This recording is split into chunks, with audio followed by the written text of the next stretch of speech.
ஓம் சாந்தி. 5/3/2019 சாக்கார முரளியின் சாரம். இனிமையான குழந்தைகளே, நீங்கள் படிப்பை ஒருபோதும் தவறவிடக்கூடாது. படிப்பின் மூலம்தான் ஸ்காலர்ஷிப் கிடைக்கின்றது. அதனால் பாபாவின் மூலம் கிடைக்கக்கூடிய ஞானத்தை கிரகித்து கொள்ளுங்கள். கேள்வி: தகுதியான பிராமணர் என்று யாரை சொல்லலாம்? எத்தகைய ஆத்மாக்களுக்கு சொல்லலாம்? அத்தகைய ஆத்மாக்களுடைய அடையாளங்களை சொல்லுங்கள். பதில்: இதில் பாபா ஒரு 6 பாயிண்ட் கொடுத்துருக்காரு. தகுதியான பிராமணனுடைய அடையாளங்கள். யாருடைய வாயில் கீதை ஞானம் மனப்பாடமாக உள்ளதோ, கீதை ஞானம் அப்படிங்கிறது ஆத்ம உணர்விலிருந்து பரமாத்மாவை நினைவு செய்வது, மன்மனாபவா மனதினால் அந்த பாபாவை நினைவு செய்வது, காலச்சக்கரத்தினுடைய முதல் இடைக்கடை, கர்மத்தினுடைய ஆழமான ரகசியம், ராஜயோகம், கர்மயோகம், இத்தனை விஷயங்கள் இருக்குது. பாபா என்ன சொல்லாராக்கா? யாருடைய வாயில் இந்த கீதை ஞானம் மனப்பாடமாக உள்ளதோ. இரண்டாவதாக, யார் அநேகரை தங்களுக்கு சமமாக ஆக்கிக்கொண்டே இருக்கிறார்களோ. மூன்றாவதாக, அநேகருக்கு ஞான செல்வத்தின் தான புண்ணியம் செய்கிறார்களோ, சதா ஞான செல்வத்தை தானமாக கொடுத்து கொண்டே இருப்பார்களோ.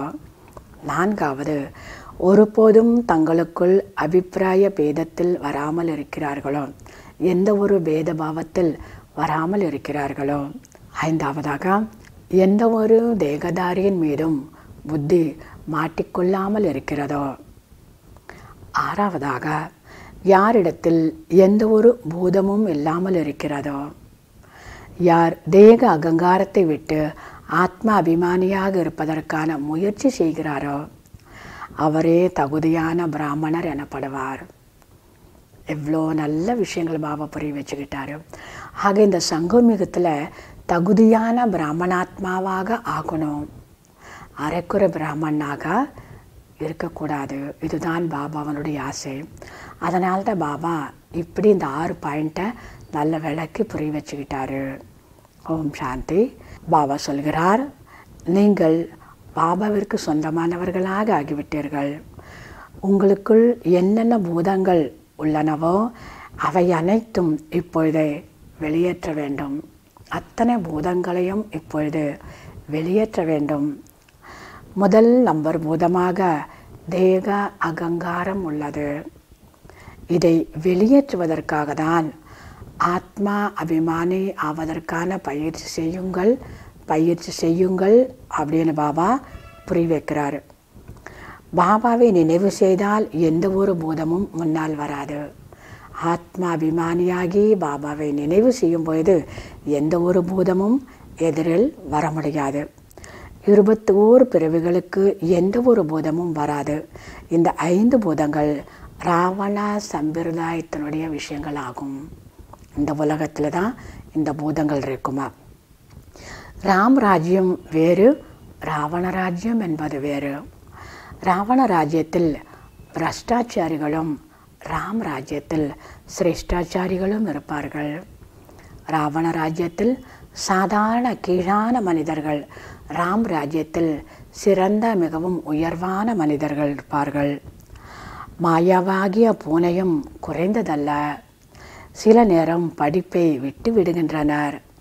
குழந்தைகள் மாயாவிற்கு அடிமையாகி, மாயா பூனை போன்றது மெதுமெதுவாக வந்து தாக்கக்கூடியது. சென்டருக்கும் கூட குழந்தைகள் வராமல் போய்விடுகின்றனர். சென்டருக்கு வருவதில்லை. தெய்வீக குணங்களை தாரணையும் செய்வதில்லை. கண்களும் கூட ஏமாற்றி விடுகின்றன. ஏதாவது நல்ல பொருளை கண்டால் யாருக்கும் தெரியாமல் எடுத்து சாப்பிட்டு விடுகின்றனர். இந்த மாதிரி மாயா பூனை போல வேலை செய்து குழந்தைகளை இந்த ரூபத்தில் தாக்கிடுங்கிறாரு. அதனால் முரளியை தவறக்கூடாது. பாபா சொல்கிறார், எந்த ஒரு தேகதாரியும் ஒருபோதும் ராஜயோகத்துடைய ஞானம் அல்லது நினைவு யாத்திரையை கற்றுத்தர முடியாது. இதை ஒரே ஒரு தந்தைதான் கற்றுத்தருகிறார். நீங்கள் கற்றுக்கொண்டு பிறகு மற்றவர்களுக்கு கற்றுத்தருகிறீர்கள். உங்களுக்கு இதை யார் கற்றுத்தந்தார், உங்களுடைய குரு யார் என்று அநேகர் உங்களிடம் வந்து கேட்பார்கள். நீங்கள் சொல்லுங்கள், எங்களுக்கு குரு கிடையாது, எங்களுக்கு கிடைத்திருக்கக்கூடியவர் சத்குரு. நாங்கள் அந்த சத்குருவினுடைய குழந்தைகளாக ஆகியிருக்கிறோம். அவரைத்தான் சுப்ரீம் என சொல்லப்படுகிறது. அந்த சத்குரு அவர் ஒருவர், அவரைத்தான் சுப்ரீம் என சொல்லப்படுகிறது. டிராமாவின் படி சத்குரு தானே வந்து தன்னுடைய அறிமுகத்தை தருகிறார் மற்றும் அவர் சத்தியமான விஷயத்தை புரிய வைக்கிறார். ஆகவே சத்குரு என்பவர் ஒருவர்தான் சத்தியத்தை பற்றி, ஆத்மாவை பற்றி, பரமாத்மா பற்றி ஞானத்தை தரக்கூடிய சத்குரு அந்த ஒருவர்தான். பாபா தன்னுடைய மற்றும் சிருஷ்டி சக்கரத்தின் அறிமுகத்தை கொடுத்துள்ளார். புத்தியில் சக்கரத்தை சுற்றி கொண்டே இருக்க வேண்டும். யாருக்கு ஆர்வம் உள்ளதோ, நினைவினால்தான் நம்முடைய பாவங்கள் நீங்கும் என்பதை யார் நன்றாக உணர்ந்திருக்கிறார்களோ அவர்கள் நன்றாக புருஷார்த்தம் செய்வார்கள், நல்ல விதமாக முயற்சி செய்வார்கள். அனைவருடைய வருமானம் ஒரே மாதிரி இருக்க முடியாது, அனைவருடைய வருமானமும் ஒரே போல் இருக்க முடியாது.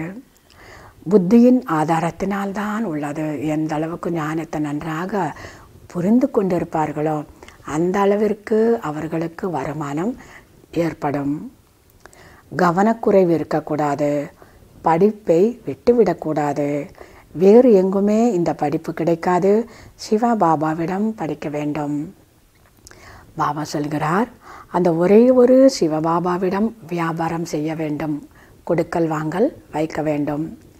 சிலர் தலைகீழான விஷயங்களை சொல்லி மற்றவர்களுடைய முகத்தை திருப்பி விடுகின்றனர். அதனால் கேட்டாலும் சொன்னாலும், அதாவது ஏதாவது பேசினாலும் அந்த ஒரு பாபாவிடம் மட்டும் வைக்க வேண்டும். அதனால்தான் ஸ்ரீ பாபாவோட வியாபாரம் வச்சுக்கோங்கிறார். யாரோ ஏதோ ஒரு விஷயத்தை மற்ற ஆத்மாக்களுடைய காதில் சொல்லி அவங்க புத்தியை திருப்பி விடுவார்கள். இது ஈஸ்வரி பேங்க். இந்த பேங்க் சிவபாபாவுடைய பேங்க் ஆகும். ஒரு பைசா கொடுக்கிறார்கள் என்றாலும் கூட அது 100 மடங்காக ஆகி கிடைக்கின்றது. சிவபாபா சொல்கிறார், உங்களுக்கு இதற்கு பதிலாக மாளிகை கிடைக்கும், மிக பெரிய பெரிய மாளிகை கிடைக்கும். நாம் பாபாவினுடையவர்களாக ஆகிவிட வேண்டும் என அநேகர் விரும்புகின்றனர். ஆனால் அதற்கான தகுதி உள்ளவர்களாகவும் ஆக வேண்டும் அல்லவா? ஆரோக்கியமும் வேண்டும், ஞானம் கொடுக்கக்கூடியவர்களாகவும் இருக்க வேண்டும். ஆரோக்கியம் அப்படின்னா மன ஆரோக்கியம். நல்ல பாபாவை புரிஞ்சுக்கிட்டு எத்தகைய ஒரு சூழ்நிலையிலும் எந்த மாதிரியான ஒரு பாதிப்பும் கூட தன்னை தாக்காத அளவிற்கு சக்தி நிறைந்த ஆத்மாவாக இருக்க வேண்டும். பிறருக்கு ஞானத்தை கொடுக்கக்கூடியவர்களாகவும் இருக்க வேண்டும். பாபா சொல்கிறார், தொழில் முதலியவற்றை செய்து கொண்டே இருங்கள். 8 மணி நேரம் வேலை செய்யுங்கள், பிறகு 8 மணி நேரம் ஓய்வெடுங்கள். அதன் பிறகு 8 மணி நேரம் இந்த ஈஸ்வரிய அரசாங்கத்தினுடைய சேவை செய்யுங்கள். 8 மணி நேரம் உங்களுடைய அந்த அரசாங்க வேலை இல்லை ஏதோ ஒரு தொழில். 8 மணி நேரம் ஓய்வு, அடுத்த 8 மணி நேரம் இந்த ஈஸ்வரிய அரசாங்கத்தினுடைய சேவை செய்யுங்க. இத்தகைய சேவை செய்வதன் மூலம், இந்த ஈஸ்வரிய அரசாங்கத்தினுடைய சேவை செய்வதன் மூலம் நீங்கள் பல கோடிக்கு அதிபதி ஆவீர்கள். ஆக எவ்வளவு மனதார சேவை செய்ய வேண்டும். ஆக சேவையினுடைய மகத்துவத்தை நன்றாக தெரிந்து கொண்டு உள்ளபூர்வமாக எவ்வளவு சேவை செய்ய வேண்டும். பாபா சொல்கிறார், 8 ரத்தினங்கள் உருவாகி இருக்கிறார்கள் என்றால் நிச்சயமாக 8 மணி நேரம் பாபாவை நினைவு செய்வார்கள். 8 ரத்தினங்கள் அந்த ஆத்மாக்களுடைய வேலை அவங்க என்ன செஞ்சுருக்காங்கனாக்கா, அவசியமாக 8 மணி நேரம் பாபாவே ரொம்ப நல்லா நினச்சிருந்திருப்பாங்க. பக்தி மார்க்கத்தில் அதிகம் நினைவு செய்கின்றனர், நேரத்தை செலவு செய்கின்றனர், ஆனால் எதுவுமே கிடைப்பதில்லை. கங்கா ஸ்நானம், ஜபம், தபம் முதலியவற்றை செய்வதால் தந்தை மற்றும் அவரிடமிருந்து கிடைக்கக்கூடிய ஆஸ்தி கிடைப்பதில்லை. ஆனால் உங்களுக்கோ பாபாவிடமிருந்து ஆஸ்தி கிடைக்கின்றது. நல்லது. தாரணைக்கான முக்கிய சாரம். முதலாவதாக, ஸ்ரீமத்தை விட்டுவிட்டு ஒருபோதும் மற்றவர்களுடைய வழிப்படி நடக்கக்கூடாது. தலைகீழான விஷயங்களில் வந்து படிப்பிலிருந்து முகத்தை திருப்பிக் கொள்ளக்கூடாது. கருத்து வேறுபாட்டில் வரக்கூடாது. இரண்டாவதாக, தன்னை சோதித்து பார்க்க வேண்டும். நாம் எங்கேயாவது கவனக்குறைவாக இருக்கிறோமா? படிப்பின் மீது முழு கவனம் உள்ளதா? எங்கேயாவது நேரத்தை வீணாக்காமல் இருக்கிறோமா? ஆத்மா அபிமானியாக ஆகியிருக்கிறோமா? ஆன்மீக சேவையை மனதார செய்கிறோமா என்று தன்னைத்தான் சோதித்து கொண்டே இருக்க வேண்டும். வரதானம். பழைய சமஸ்காரம் மற்றும் பழைய சம்பந்தங்களினுடைய கவர்ச்சியிலிருந்து விடுபட்டு பழைய சமஸ்காரம் மற்றும் பழைய சம்பந்தங்களினுடைய கவர்ச்சியிலிருந்து விடுபட்டு இருக்கக்கூடிய டபுள் லைட் ஃபரிஷ்தா ஆகுங்கள். விளக்கம்.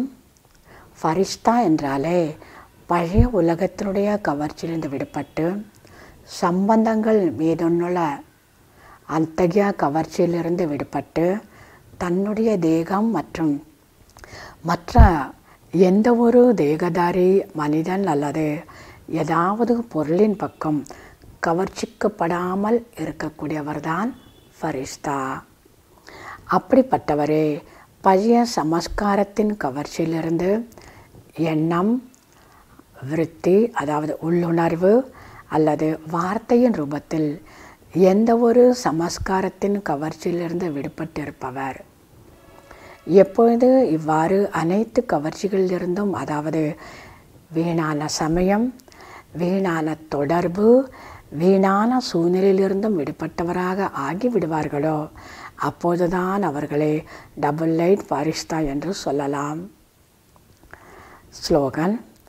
அமைதியின் சக்தியின் மூலம் அனைத்து ஆத்மாக்களையும் பாலனை செய்யக்கூடியவர்தான் ஆன்மீக சமூக சேவகர் ஆவார். அநேக ஆத்மாக்களை பாலனை செய்வதற்கான ஆதாரம் அமைதியினுடைய சக்தி.